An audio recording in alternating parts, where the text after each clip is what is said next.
Black Lives Matter is not a hate group. It is a statement umbrellaed under the premise that all lives matter. There's never been an insinuation that white lives don't matter. That's kind of always been understood. In my life, I have never seen a child that was mistreated by an adult or a person in authority because they were white. I'm not saying it's never happened. I'm just saying that I'm going to address things that I have witnessed.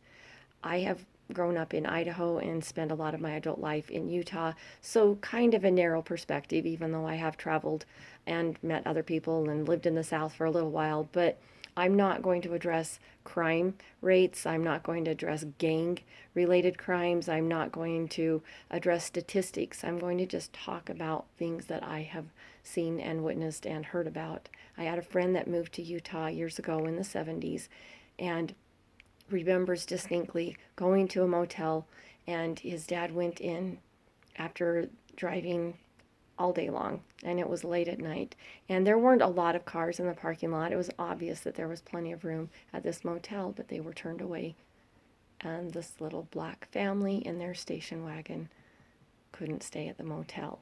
And that kind of attitude still happens, even though legally they could sue nowadays.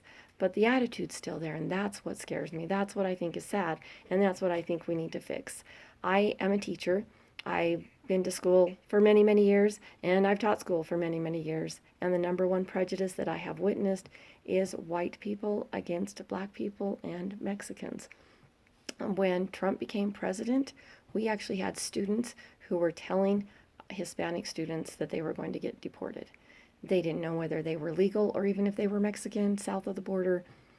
They were just thinking that they were being funny. Some of them were actually being rude and outright prejudiced, no humor involved.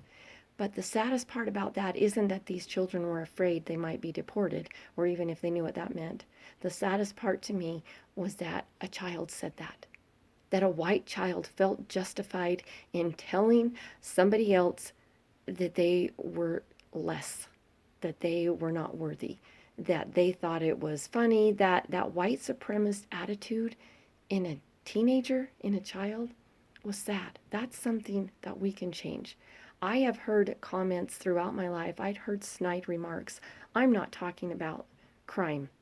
I'm not talking about gangs. I'm talking about people that I know.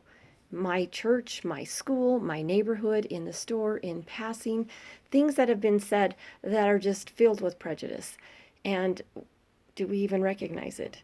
And that's what I'm asking, is to look at your heart and to think, what would it feel like? It's not what would you do, what would you say, or what can you prove? What would you feel like if you were told that you were less valuable to our Heavenly Father? What if people misinterpreted some things in the scriptures that insinuated you're less valuable because of your skin color? You can't deny that that happens. It's out there. And it's up to us to change it. If all lives truly matter, then let's reach out to all lives and let's acknowledge and let's validate that people are special no matter what their skin color, because of their skin color, in spite of their skin color. It doesn't matter. We all matter. And nobody should be afraid to walk down the street because of their skin color. Nobody should be shunned because of their skin color or because of the country that they come from or because of their religious beliefs. There are children right here in our neighborhoods who are being shunned. There are families, there are adults who feel like they don't belong for whatever reason. And it's up to us to reach out and make people feel like they belong, because all lives matter. That means all of us.